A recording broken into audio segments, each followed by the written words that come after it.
नाजरीन आप देख रहे हैं नसीम ज़राए-टेट। 3 मसाइल पर बात करेंगे। एक तो नाजरीन IMF के साथ जो बातचीत हो रही है उसका क्या नतीजा निकला, कब तक नतीजा एक्सपेक्टेड है। दूसरा मामला जो है वो मुश्तरका इजलास का है। आपको मालूम है कि बुलाया था मुश्तरका इजलास, उसके बाद यकदम मुअख्खर कर दिया गया। अब उसको बुध के रोज़ बुलाया, कहा जा रहा है कि हुकूमत के पास नंबर्स हैं तो बुलाया है। और साथ साथ हम देख रहे हैं कि इस्लामाबाद में अपोजिशन में कुछ बज़ाहिर जान पड़ी है। अपोजिशन जो पार्लियामेंट्री पार्टीज़ हैं उनका इजलास हुआ है, PDM का इजलास भी हो रहा है। और तीसरा मामला नाज़रीन जो PMLN लेके सामने आई है, और याद रहे कि मरीम नवाज़ साहिबा की ने जो केस की अपील की हुई है एवनफील्ड की, वो 17 को उसकी हेयरिंग है। लेकिन बहरहाल आज उसी से ताल्लुक़ है इसका। जो सामने जज शमीम साहब हैं GB के फॉर्मर जज, उनकी एक स्टेटमेंट आई जिसमें उन्होंने ऑन ओथ स्टेटमेंट दिया और उन्होंने कहा कि ये बताया था, इन्होंने इंस्ट्रक्ट किया था चीफ जस्टिस ने 2017 में जब इस्लामाबाद हाई कोर्ट केस सुन रहा था इलेक्शन से पहले, तो उस वक्त इंस्ट्रक्शन दी गई थी चीफ जस्टिस साहब से। जो बेंच था इस्लामाबाद का हाई कोर्ट का, जस्टिस आमिर थे, जो इस वक्त मौजूदा जो बेंच बना हुआ है जो हेयरिंग सुनेगा, अपील सुनेगा मरीम नवाज़ साहिबा के हवाले से एवनफील्ड की, उसमें मेंबर हैं उस बेंच पे। तो ये यानी कि इतना कोइंसिडेंस नहीं है। बड़ी दिलचस्प ये डेवलपमेंट है कि जज साहब ने कहा, जज शमीम साहब ने कहा कि मैं मेरी बीवी का इंतकाल हुआ, मैं वापसी में लंदन में रुका और मुझे ज़मीर ने गवारा नहीं किया कि अब मैं ये बात पब्लिकली ना कहूँ, तो मैं पब्लिकली अब कर रहा हूँ बात। और उसके बाद एक स्टोरी आई, अंसार अब्बासी साहब बड़े एक पाए के जर्नलिस्ट हैं, इन्वेस्टिगेटिव जर्नलिस्ट हैं न्यूज़ के, उन्होंने एक स्टोरी दी और उस स्टोरी को लेके आज PMLN आगे गई है। और क्या करेंगे क्या नहीं करेंगे वो तो PMLN कह रही कि जाहिर है उनकी प्ली है कि जज को हटाया जाए।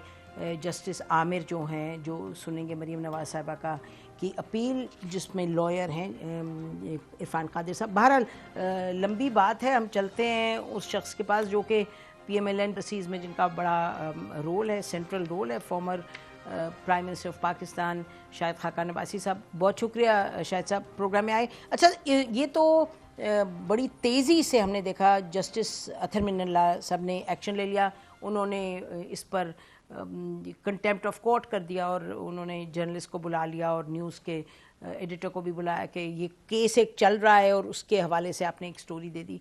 तो क्या आप लोग पार्टी बनेंगे इसमें केस में? नहीं, केस में हम तो पार्टी नहीं बन सकते। नहीं, पार्टी तो आप वहाँ बनते हैं जहाँ आपने किसी ने आपको बुलाया हो ना।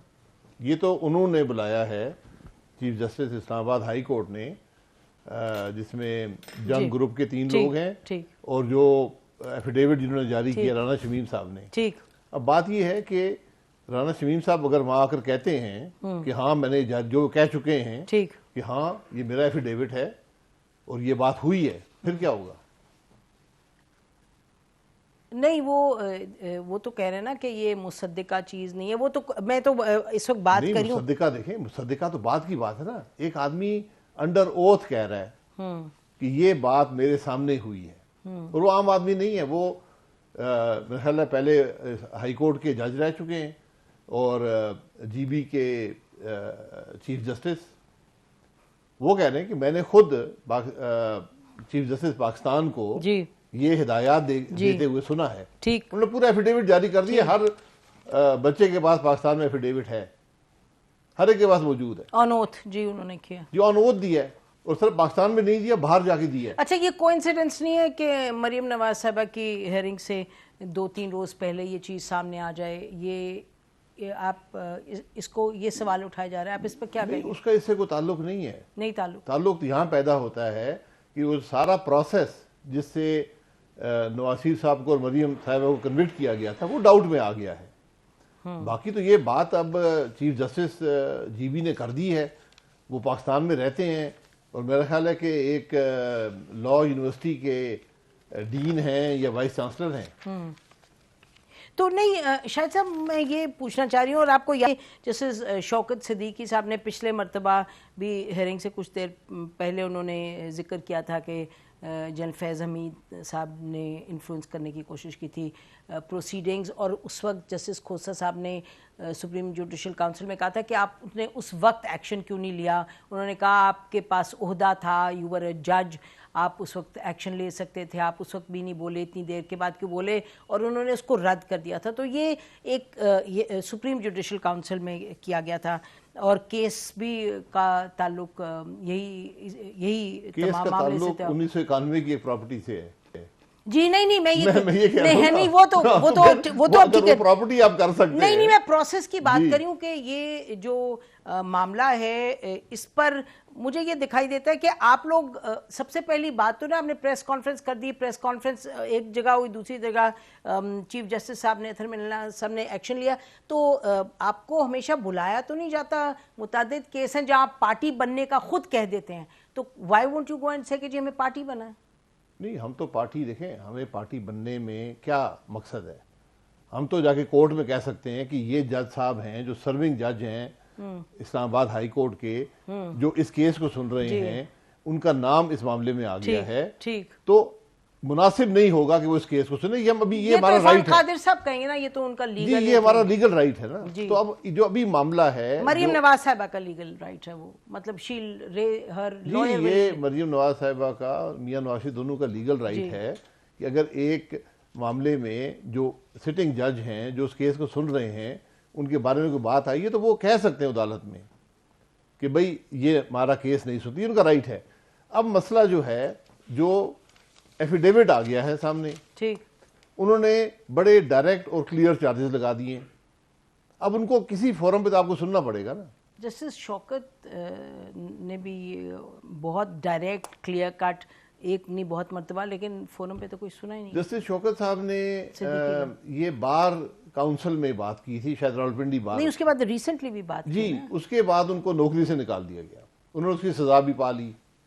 उसके बाद वो सुप्रीम जुडिशल काउंसिल में गए कि भाई ये मेरे साथ हो रहा है, वो डिले होते होते वो बात ही खत्म हो गई। नहीं, उन गए भी थे काफी देर बाद, नहीं उनकी गए, लेकिन फैसला कोई नहीं आया ना, एज उनकी हो गई, तो उन्होंने वहां पर अब बयान दे दिया है कि भाई मुझे ये, अब उन्होंने रिटन बयान दे दिया। ऑब्जर्वेशन ठीक नहीं थी, आप बताएं on merit, you're a person जो बड़े पर्टिकुलर हैं प्रोसेसेस के, भाई उस वक्त जब कहा था जस्टिस खोसा ने कि भाई आप जज थे, आप उस वक्त बोल देते, यानी कि नहीं, मैं नहीं समझता, आप नहीं समझता, मैं इसको नहीं समझता कि ये वैलिड, ये बहरहाल जजेस हैं और जो फैसला करें सर आंखों पर है, लेकिन ये टाइम बार्ड चीजें नहीं है। ठीक, ये टाइम बार्ड चीजें नहीं है। मैं शायद दबाव में हूं, मुझे खतरा हो, उस वक्त मैं नहीं कह सका। एक आदमी सिटिंग चीफ जस्टिस है पाकिस्तान का, कुछ भी कर सकता है, तो मैं नहीं बोला, लेकिन मैं जब मौका मिला मैं कह दिया। हाँ, तो ये मैं फिर इस पे I would like to emphasise के, और पूछना मैं चाहती हूँ कि आप लोग बहैसियत एक पार्टी के, आपने प्रेस कॉन्फ्रेंस की, यू फील कि ये बड़ी ज्यादती है, और ये जो कंट्रोवर्शियल, अकॉर्डिंग टू दिस मुबैना तौर पे कंट्रोवर्शियल जज, बेस्ड ऑन दिस ओथ पे जो स्टेटमेंट दिए राना शमीम जो हैं, तो उस सूरत में आप लोग फिर आप प्रेस कॉन्फ्रेंस करेंगे, आप कोर्ट वोट नहीं आपका ख्याल जाने के इशू को हाईलाइट कर दिया ना।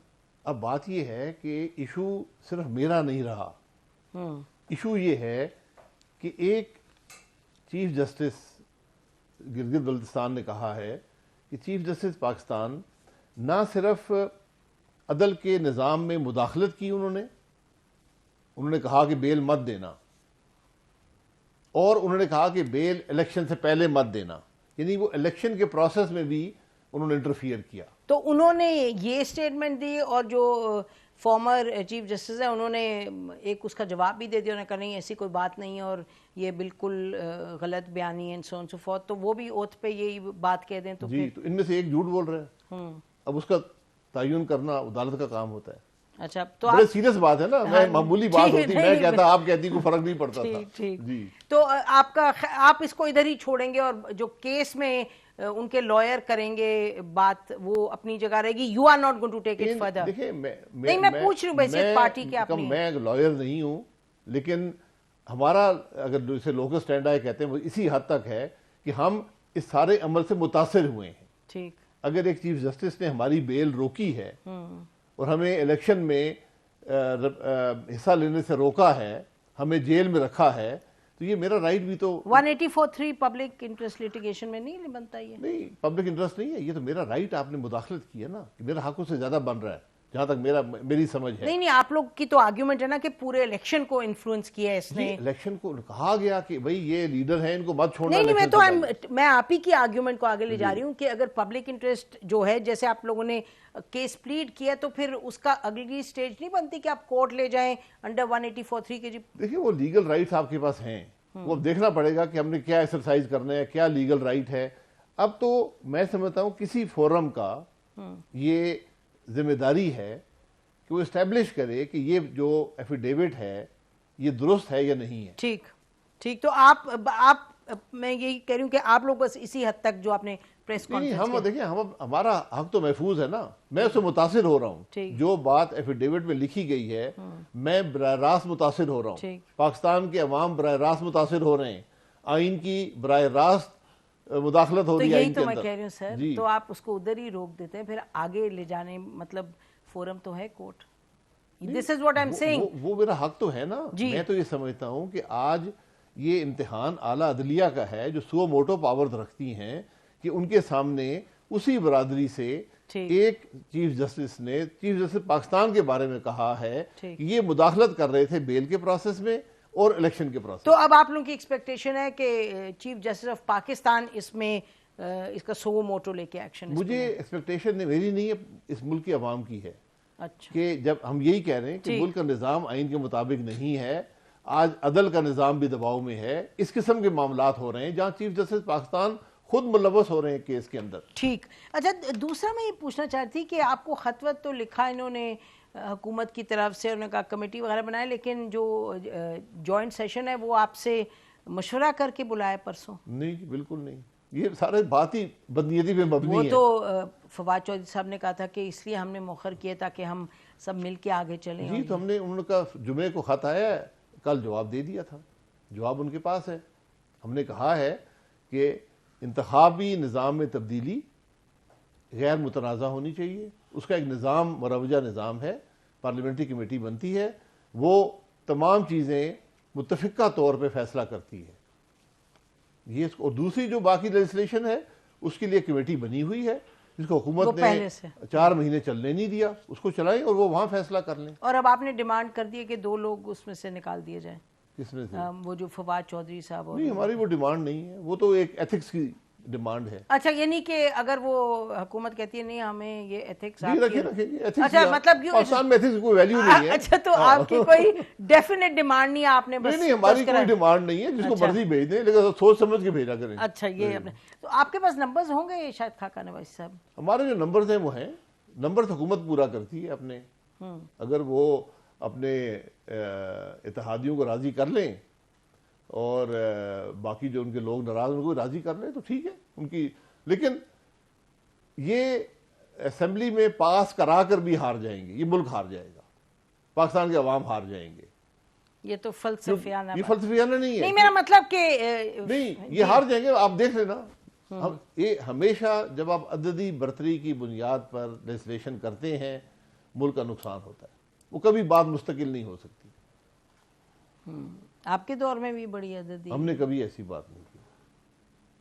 हमने अपने आखिरी 10-15 दिन में भी आइन को अमेंड किया मुतफिका तौर पर, इंतखाबी इस्लाहात की 117 मीटिंग्स हुई, कमेटी में हुकूमत अकलियत में थी, अपोजिशन अक्सरियत में थी, इंतखाबी इस्लाहात का पैकेज अप्रूव हुआ था, 2 साल लगे थे। आपकी अच्छी भली बातचीत कोई लगता है कि it's got a new life, जो अपोजिशन की आपस में कोऑर्डिनेटेड मूव्स हैं, क्या उसमें से निकलेगा? वो हमेशा अपनी जगह पर है, वो हमेशा रही है, उसमें कभी कोई कमी नहीं हुई, अपोजिशन इकट्ठा काम कर रही है। नहीं, पिछले 3-4 दिनों में लग रहा है कि जरा ज्यादा एनर्जी नजर आ रही है, फोन कॉल बातें, क्या इसका नतीजा क्या निकलेगा अवाम के लिए? क्या नतीजा? अवाम के लिए बेहतरी होगी जब भी अपोजिशन ज्यादा एक्टिव होती है उसको। ये तो जनरल बातें, कोई स्पेसिफिक इसमें ये नहीं कि स्पेसिफिक तो देखें, एक ही हल है आज मुल्क की हालात का कि आप फौरी और शिफाफ इलेक्शन करवाएं, और किसी हल है तो मुझे बता दे, कोई और हल है नहीं। अच्छा, और जो पीडीएम है वो उसका क्या? पीडीएम अपना रास्ता कर रही है, तायुन कर रही है, अपने चल रही है, ये वो तो एक तहरीक है एक मकसद के लिए, कि मुल्क का निज़ाम आइन के मुताबिक किया जाए। ये आज भी जो मसला है चीफ जस्टिस साहब का, ये भी सारा आइन की बात है कि निज़ाम आइन के मुताबिक नहीं है।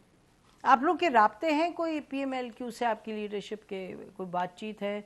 हम नहीं, हमारे लोग उन सबसे मिले हैं, पहले भी मिले थे। हमने यही कहा था कि आप खुद देख लें कि ये इंतखाबी इस्लाहात हैं क्या और इनका मुल्क पर क्या असर होगा, अवाम की मुश्किलात क्या हैं। आपको क्या लग रहा है उनकी जो सोच है उसमें कोई तब्दीली आई होगी?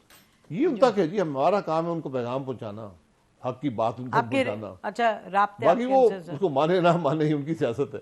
बहुत शुक्रिया शाहिद खाकान भाई साहब हमसे। नाज़रीन, हम ब्रेक लेते हैं, ब्रेक के बाद वापस आएंगे और बात करेंगे कि PMLQ की क्या सोच है इसमें, क्योंकि आपको मालूम है पिछले 2-3 रोज़ से वहाँ से बड़ी खबर आ रही थी कि बहुत नाला हैं PMLQ की लीडरशिप प्राइम मिनिस्टर साहब से और उनकी काबीना से। तो देखते हैं कि कोई चेंज ऑफ हार्ट हुआ है या नहीं। Stay with us.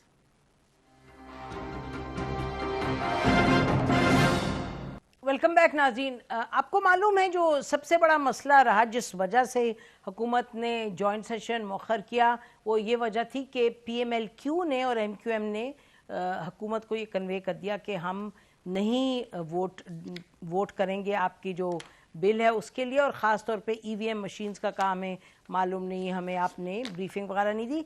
और साथ ही साथ हमने देखा कि PMLQ के जो लीडर हैं परवेज़ इलाही साहब, चौधरी परवेज़ इलाही साहब, उन्होंने 2 दिन तवातर के साथ अपनी पार्लियामेंट्री की पार्टी की और वैसे भी अपने मेंबरान की मीटिंग्स की, और वहाँ उन्होंने खूब दिल भर के हुकूमत के बारे में बहुत सी बातें की। उन्होंने कहा ये मतलब ही है, वक्त जब इनको ज़रूरत होती है हमारे पास आ जाते हैं, नहीं तो ये हमारी कोई बात नहीं सुनते, इनकी पॉलिसीज़ इतनी गड़बड़ हैं कि हम अपने वोटर्स को फेस नहीं कर सकते, तो इसलिए इनके साथ चलना मुश्किल है। लेकिन आज कुछ हुआ कि ये तमाम लगता है कि हालात कुछ तब्दील हो गए हैं। हमारे साथ नाजरीन कामिल अली आगा साहब हैं, सीनियर लीडर PMLQ के। ये हर मीटिंग में रहे हैं, प्राइम मिनिस्टर के साथ मीटिंग हुई उसमें भी ये मौजूद थे और परवेज़ इलाही साहब की तमाम मीटिंग्स में थे। तो इनसे पूछते हैं कि किस्सा क्या है। बहुत शुक्रिया कामिल अली आगा साहब प्रोग्राम में आने का। ये फरमाइए कि अब क्या तय किया आप लोगों ने? जो 2 दिन पहले आप कह रहे थे, अब आपने इरादा बदल लिया अपना? कतई तौर पे अभी तक मेरे पास ऐसी कोई इतला नहीं है जी, और मुख्तलिफ चैनल मुख्तलिफ बात कर रहे हैं। मेरे पास जब कोई इस किस्म की इतला आएगी तो मैं आपको ज़रूर बताऊंगा।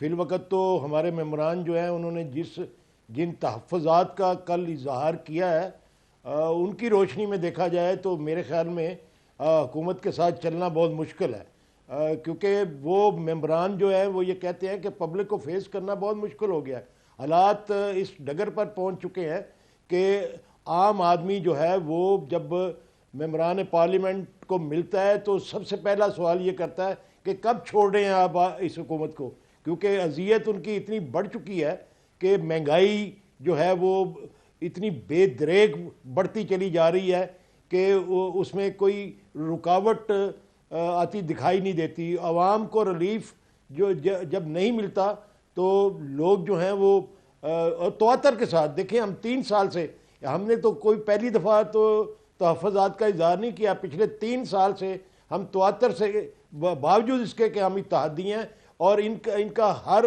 मुश्किल के वक्त साथ देते हैं, और उस वक्त साथ दिया जब ये ऐसे लगता था कि हुकूमत आज गई कल गई, लेकिन हमने उस वक्त भी इनका साथ दिया। इसलिए दिया कि हमारी रवायत ही है कि हम जिसके साथ मुआदा कर लेते हैं उसकी पासदारी भी करते हैं।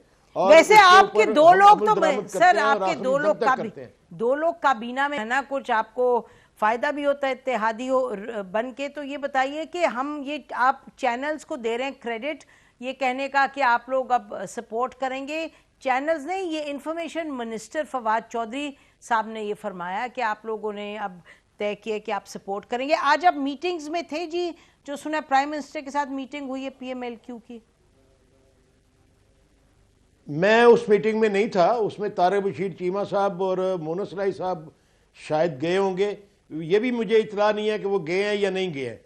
अगर गए हैं तो वो फिर मुझे ब्रीफ करेंगे क्या फ़ैसला हुआ। अभी तक उन्होंने अगर कोई ऐसी बात होती तो मुझे ब्रीफ कर देते, क्योंकि उनको पता है कि मैं चैनल्स के ऊपर जा रहा हूँ और उनकी रजामंदी से ये मुझे गो थ्रू मिला हुआ है कि मैं पार्टी की नुमाइंदगी करूं, क्योंकि मैं मरकजी स्पोक्स पर्सन भी हूं, ठीक। जनरल सेक्रेटरी पंजाब ठीक। भी हूं, तो इसलिए मेरे इल्म में वो ज़रूर लाते अगर कोई फैसला हो गया होता। रात तक की जो इतला थी वो ये थी कि तमाम तहफ़्फ़ुज़ात, शदीद तहफ़्फ़ुज़ात थे, और अवाम की जो कि एक अजियत में मुब्तला है अवाम, उनकी सारी परेशानियाँ जो मेम्बरान ने वहाँ पे बयान की। और फिर आखिर में ये ज़रूर हुआ कि क्योंकि फ़ैसला क़यादत ने करना होता है, तो हमारी रवायत ये है कि हम आखिरी फ़ैसला जो है वो क़यादत के सुपुर्द करते हैं। तो तमाम अख्तियारात चौधरी परवेज़ इलाही साहब को दे दिए कि वो जो भी फ़ैसला करेंगे हमें मनोअन मंजूर होगा।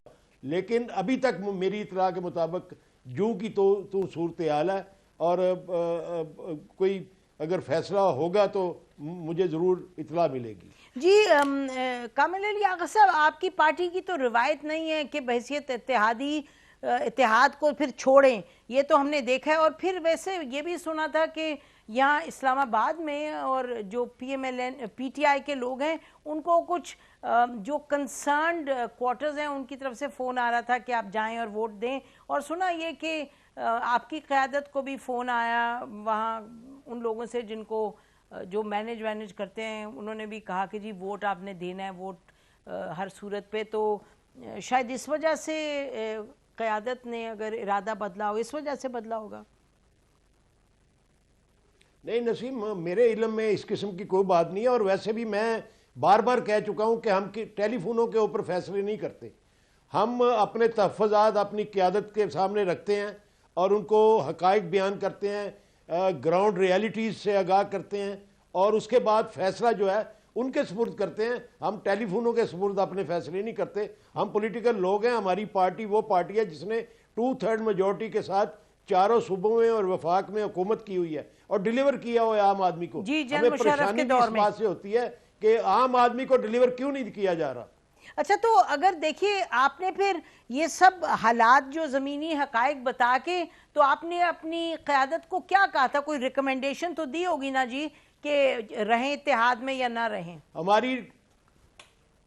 हमारी तमाम लोगों की रिकमेंडेशन ये थी कि अब इस हुकूमत के साथ चलना इंतहाई मुश्किल है। उसकी वजह यह है कि हुकूमत आम आदमी को डिलीवर करने के बजाय नॉन इशूज़ को इशूज़ बना लेती है। ये आप पिछले 3.25 साल में आपने नसीम देखा होगा कि नॉन इशूज़ को इशू बना लेती हैं। और देखें ना, EVM इतना बड़ा मसला है इस वक्त तो मसला है लोगों की दाल रोटी का, उनके पेट का मसला है। गैस की जो है वो सुबह दोपहर शाम, जैसे डॉक्टर अपना प्रेस्क्रिप्शन लिखता है उस तरह की प्रेस्क्रिप्शन अब वुज़रा ने लिखनी शुरू कर दी है। बिजली की कीमत आप देखें रोज बरोज बढ़ती चली जा रही है। लोगों का जीना मुश्किल हो गया है। आप देखें कि लोग जो हैं वो बाजार में जाते हैं तो उनको कल की कीमत आज मिलती नहीं है, कल से ज्यादा कीमत हो गई होती है। कुछ चीजों की कीमत 3-3 गुना बढ़ गई है। कामिल अली आगा साहब, लोग अजियत में हैं। जी, आपके तो दो जो हैं काबीना में, दो आपके मेंबरान काबीना में है, तो हमें काबीना की रिपोर्ट्स मिलती रहती हैं अंदर क्या हो रहा है, लेकिन हमने कभी नहीं सुना कि चीमा साहब ने या मुनिस इलाही ने कभी इतनी जिस आप बात कर रहे हैं जिस जज्बे से, मेरा नहीं ख्याल इस तरह बात वो करते हैं काबीना में। यानी हमने कभी public statement, they are ministers, इस तरह की बात तो उनके हमने कभी जुबानी सुनी नहीं। अगर इतना बड़ा मसला है, जो कि मसला है, लेकिन आप ये अब बात कर रहे हैं, आप लोगों ने पहले तो नहीं बात की। आप 3 साल से काबीना में तो हैं।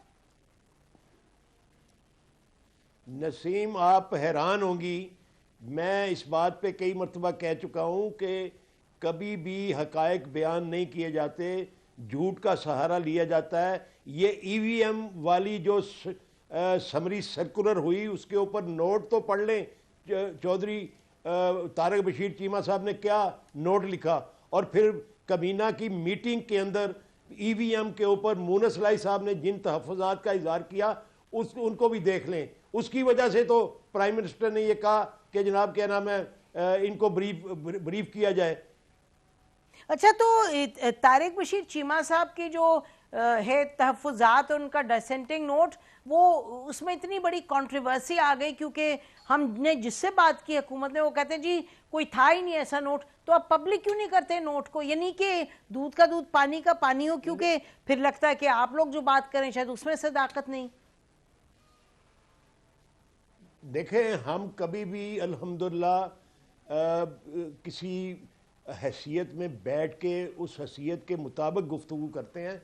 हम कभी भी लग़वियात की तरफ और झूठ की तरफ नहीं जाते। जो हकायक होते हैं वही बयान करते हैं और इसको एक्सप्लॉइट भी नहीं करते। हकायक को हकायक की तरह बयान करते हैं।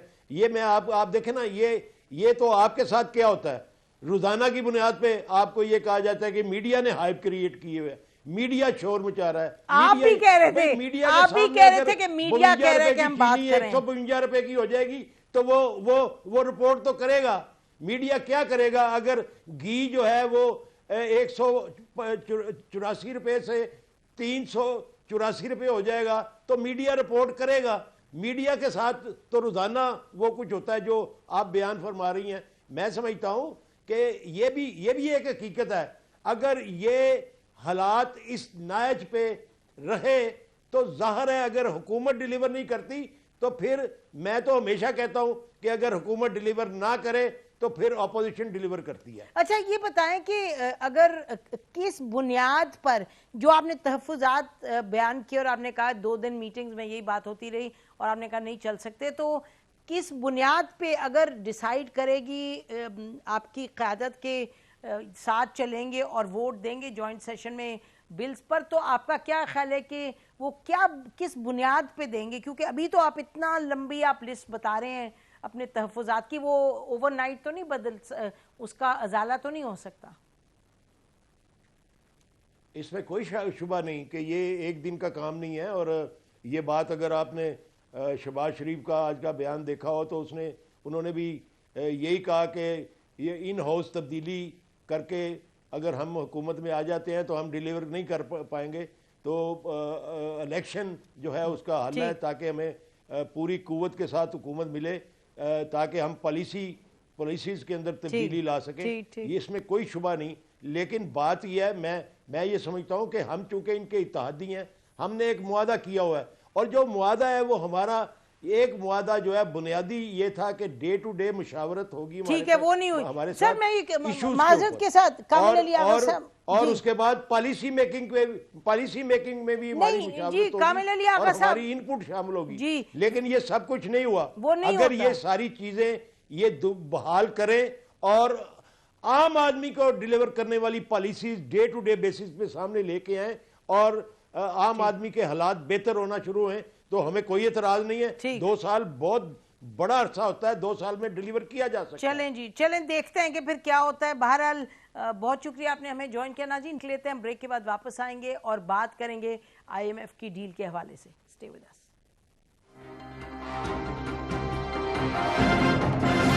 नाज़रीन, बात करेंगे अब हम इस वक्त जो मईशत की सूरत हाल में IMF का जो रोल है। हमारे साथ बड़ी जानी पहचानी शख्सियत डॉक्टर अशफाक हसन साहब हैं, इकोनॉमिस्ट हैं, हुकूमत में बड़ी क्लोजली इन्होंने इन चीज़ों को सबको देखा है। मिनिस्ट्री ऑफ फाइनेंस में बड़ी एक सीनियर पोजीशन पे थे, अब वो ही इज़ ऑल्सो एन एजुकेशनिस्ट, नस्ट में हैं। और अशफाक साहब से ये पूछते हैं, डॉक्टर साहब बहुत शुक्रिया प्रोग्राम में ज्वाइन करने का। IMF की डील कहा है उन्होंने, फाइनेंस मिनिस्टर साहब ने, कि इस हफ्ते हो जाएगी ज़रूर। इसका देखें, जो लोग इसमें इन्वॉल्व हैं वही बता सकते हैं कि कहाँ पर हिच है और क्या है। जहाँ तक बहुत सारी चीजों को करने का था वो तो पाकिस्तान ने कर लिया है काफी, और उसके लिए काफी पेनफुल मेजर्स भी हमने लिए हैं। लेकिन यह है कि अभी भी कुछ चीजें ऐसी हैं जिसमें मेरा अपना ख्याल है कि स्टेट बैंक की ऑटोनॉमी जो है ना, वो अभी भी एक सोर पॉइंट है। और एक दो और भी चीजें हो सकती हैं उसके हवाले से। तो इसलिए वो अभी तक हुआ नहीं है। लेकिन जैसा कि अभी फाइनेंस मिनिस्टर ने कहा है कि इंशाल्लाह जल्द हो जाएगा, तो लेट अस सी कि हम कहाँ पर क्या कॉम्प्रोमाइज कर रहे हैं खासकर उसके हवाले से, स्टेट बैंक इकोनॉमी से के हवाले से। डॉक्टर साहब, आज हमने देखा कि डॉलर की कीमत नीचे गई, रुपये ने थोड़ा सा गेन किया, तो हम क्या ये समझे कि आईएमएफ की जब डील हो जाएगी तो उसके बाद हालात कदरे बेहतर होंगे? देखिए मैडम, डॉलर का जो सफर है 152 रुपया से 175 पे जो पहुंचा है, ये किसी मार्केट मैकेनिज्म की वजह से नहीं हुआ है। ये आईएमएफ ने हुकूमत पाकिस्तान को ये बता दिया था कि जब आपकी टीम वाशिंगटन में मुज़ाकरात के लिए आए तो आपका डॉलर 172 173 पे होना चाहिए। तो वो हमने पहुंचा दिया उनके कहने पे। बिल्कुल उसी तरीके से हमने पहुंचाया है एज ए प्रायर एक्शन, इसको कहते हैं प्रायर एक्शन।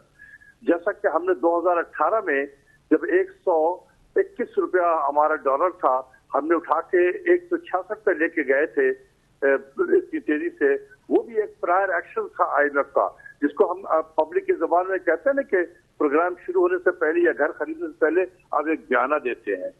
तो ये एक बयाना है जिसको प्रायर एक्शन कहते हैं। तो अभी हमने बयाना पेमेंट किया है ये 172 173 पे पहुंचाकर। तो अभी 175 चला गया था, उससे थोड़ा नीचे आ गया है और ये इसी रेंज में रहेगा 172 73 के, क्योंकि यही आईएमएफ के साथ हमारी एग्रीमेंट थी। तो हम क्या कहें कि आगे आने वाले दिनों में जो इन्फ्लेशन है, ये जो कीमतों की सूरत हाल है, चीजों की कीमतों की, क्या इसमें बेहतरी आएगी डॉक्टर साहब?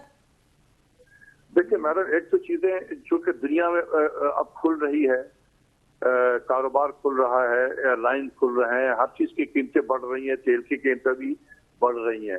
तो एक तो दुनिया में चीजें तो बढ़ रही हैं, लेकिन साथ साथ हमारे यहाँ करेंसी भी नीचे जा रही है, जिसका एक डबल इम्पैक्ट हो रहा है हमारे यहाँ पर, और उसने बहुत ज्यादा नुकसान पहुंचाया है। तो अगर इंटरनेशनल मार्केट में कीमतें बढ़ती रहेंगी और हमारा एक्सचेंज रेट इसी तरीके से नीचे जाता रहेगा, तो फिर महंगाई को कैसे रोक सकते हैं? कोई अल्लाह ताला ही रोक सकेगा, आके वो इंसान तो नहीं रोक सकता। फिर देखिए, हम देख रहे हैं कि मसलन आज गवर्नमेंट की डिसीजन ये थी कि पेट्रोल की कीमत नहीं बढ़ाई जाएगी, तो इसका मतलब ये कि हुकूमत कुछ स्टेप्स लेने की कोशिश कर रही है। हालांकि पेट्रोल की कीमत तो बैनुल अक़वामी सतह पर बढ़ती चली जा रही है, यहाँ इसको कंट्रोल करने की कोशिश की है। तो किस हद तक गवर्नमेंट जो कीमत है बैनुल अक़वामी सतह पर जो बढ़ रही है, उसके इम्पैक्ट से आम लोगों को पाकिस्तान में बचा सकेगी? देखिए, मेरा ख्याल में कल तो फाइनेंस मिनिस्टर ने बहुत क्लियर अंदाज में कराची में खिताब करते हुए कहा कि अगर इंटरनेशनल मार्केट में तेल की कीमतें बढ़ती हैं तो फिर हम बिल्कुल इसको पास ऑन करेंगे, क्योंकि मेरे पास अब सलाहियत नहीं रही है रोकने की टैक्स के जरिए से। क्योंकि उन्होंने ये भी कहा कि 17% जो जीएसटी का रेट था, जनरल सेल्स टैक्स, उसको कम करके ऑलरेडी हम 1.6% पे ले गए हैं। तो हमारे पास अब कोई रूम ही नहीं है कि इसको हम पास ऑन ना करें। तो जैसे ही इंटरनेशनल कीमतें बढ़ेंगी, हमने पास ऑन करना। तो इसका मतलब आप कह रहे हैं, व्यूअर्स को बता रहे हैं कि टाइटन योर बेल्ट्स, बेसिकली महंगाई और बढ़ेगी बहुत? बिल्कुल, इसमें तो कोई शक नहीं है मैडम, बिल्कुल। क्योंकि इंटरनेशनल मार्केट में भी चीजों की कीमतें बढ़ रही हैं और दूसरी तरफ हमारे जो एक्सचेंज रेट है उसमें वो भी नीचे की तरफ जा रहा है। तो ये तो डबल इम्पैक्ट हो रहा है ना, एक कीमतें वहां भी बढ़ रही हैं और दूसरा एक्सचेंज रेट नीचे की तरफ जा रहा है। ये देखें, हम अगर दुनिया से कंपेयर करते तो हम गलत कंपेयर करते हैं। दुनिया तो देख रही है कि इंटरनेशनल मार्केट में चीजों की कीमतें बढ़ रही हैं, बिल्कुल बढ़ रही हैं, उनके यहाँ भी बढ़ रही है। यूनाइटेड स्टेट्स में भी इन्फ्लेशन 6% से ऊपर चला गया है, लेकिन हमारे यहाँ ये भी हो रहा है कि कीमतें भी बढ़ रही हैं, साथ साथ एक्सचेंज रेट भी नीचे जा रहा है। उसका डबल